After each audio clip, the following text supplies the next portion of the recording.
మేమందరం ప్రైవేట్ డ్రైవర్లందరూ అక్కడ ఆగినాం. అక్కడ ఉన్న తర్వాత డిఎం సార్ ఏమన్నాడంటే రిపోర్ట్ చేసిన అందరు లోపల రండి, మీరు సర్వీస్ చేయాలన్నారు. సరే సార్ అని చెప్పేసి వచ్చేసిన తర్వాత ఏమనంటే సిఎం మేడం గారు డిఎం గారు ఏమన్నంటే ఒక్కొక్క ట్రిప్ అయితే మీరు ఆపరేట్ చేయండి బాబు, మీరు రిపోర్ట్ చేసిన రిపోర్ట్ చేయకుంటే మేము ఏమనుకో రిపోర్ట్ చేసిన బండి నడిపియాలన్నాడు. నడిపియాలని మాకు డేసారి ఇచ్చి మమ్మల్ని సపరేట్ ఇవ్వమన్నారు. కండక్టర్ కూడా ఏమో మమ్మల్ని ఇవ్వమన్నాడు.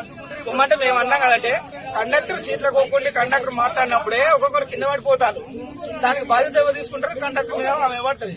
ఇప్పుడు కండక్టర్ ఎక్కడ మమ్మల్ని ఒక్కలే ఇవ్వమంటారు. రేపు ఏమన్నా కింద పడుతుంది కావచ్చు. అది ఎప్పుడు ఎవరిది బాధ్యత? రన్నింగ్ లో పోతుంటే ఎవరిది బాధ్యత? మా మీద పడుతుంది కదా సార్.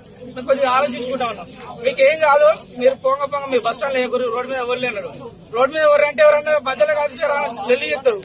ఏమన్నా ప్యాసింజర్స్ ఇబ్బంది అవుతుంది. మరి అప్పుడు ఎవరు బాధ్యత సార్? ఎవరైనా బండతో కొట్టాడుకోక ఎందుకు తిరుగుతారని అప్పుడు ఆ పెనాల్టీ మావే చేస్తారు మా ఓనర్ గారు. మేము ఓనర్ కూడా ఒక మాట చెప్తాము. మరి ఏమన్నా అయితే మాకు సంబంధం లేదు సార్, ఎవరైనా పొమ్మంటారు పోవడానికి మేము సిద్ధంగా ఉన్నాం. పోతాం, కాకపోతే రోడ్డు మీద ఏమైనా జరిగితే మాత్రం మాకు సంబంధం లేదు సార్ అని చెప్తామని మేము బయటకు వచ్చాం. డిఎం గారితో చెప్పి బయటకు వస్తుంటే ఆ పోలీస్ సార్ ఏమంటుండు, అరే మీరు అటెందుకు పోతుండ్రా, ఏమన్నా మాట్లాడుకోవాలంటే ఇటు మాట్లాడుకోర్రా అన్నాడు. సరే సార్ అందరూ వెళ్ళిపోయారు, మాట్లాడతాను సార్ అని నేను. సార్ ఏమన్నాడు, మీకు ఏమన్నా అయితే మేము పోలీసు వాళ్ళు మేము ఉన్నాం కదా అంటే, సార్ మీరు ఇక్కడ బస్ స్టాండ్ అంటే మీరు ఉండరు, కొంగ రన్నింగ్ లో ఏమన్నా ఎవరన్నా కొద్దిగా డ్రింక్ చేసో లేకపోతే ఎట్నో లొల్లి పెట్టుకుంటారు. మామూలుగా ఉన్నప్పుడే లొల్లి పెట్టుకుంటాం డ్రైవర్ తోటి. ఇప్పుడు ఇలాంటి టైంలో ఎవరైనా లొల్లి పెట్టుకుని మా మీద కొడితే మా బాధ్యత లేదు సార్. మేము ఎవరు చెప్పుకోవాలి? ఓనర్ కూడా ఒక మాట చెప్తామని బయటకు వచ్చాం. ఎవరు నిన్ను ఎవరు కొడతారా, మేము ఉన్నాక నిన్ను ఎవరు కొడతారా, నువ్వు ఎక్స్ట్రా మాట్లాడుతుంది అరే ఇట్లా అని పెట్టుకురా అన్నాడు. అది కాదు సార్, మా బాధ్యత మా ప్రాబ్లమ్స్ మేము చెప్పుకోవాలి కదా. ఒక మాట చెప్పుకోతాం సార్ అని మేము అన్నాం.